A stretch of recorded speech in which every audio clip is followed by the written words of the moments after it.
ga 2 gedichten voordragen van Anne Nederkoorn.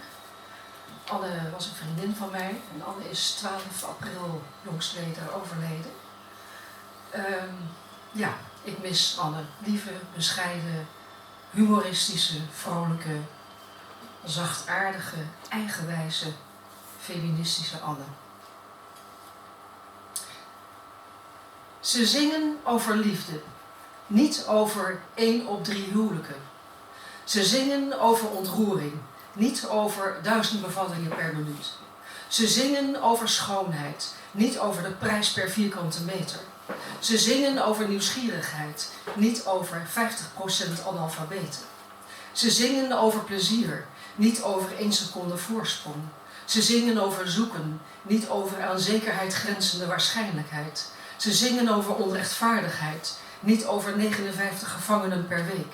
Ze zingen over honger, niet over het inkomen per hoofd van de bevolking.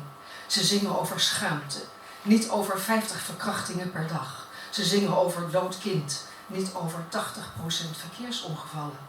Ze zingen over een versleten rug, niet over de optimale capaciteit. Ze zingen over machteloosheid, niet over alarmfase 3. Ze zingen over pijn, niet over een halve arbeider per machine. Ze zingen over angst, niet over 22 kans van slagen.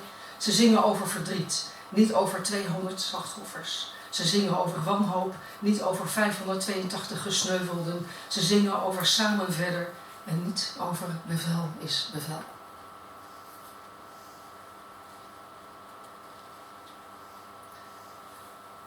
Harmoniseren.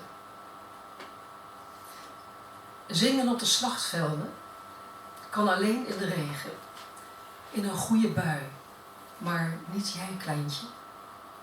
Slachtoffers strijden kan alleen in de wind, in speels zacht zuchten, maar niet jij, kleintje. Verkilde harten verwarmen kan alleen in de zon met doeltreffende stralen, maar niet jij, kleintje. Mur gebeukte zielen omduiken kan alleen de tijd, rijpend, maar niet jij, kleintje. Je stem mag gaan zingen in jou, je adem mag jou gaan strelen, je hart mag jou gaan verwarmen, je ziel mag uithuilen van geluk. Van Anne Nederkoorn.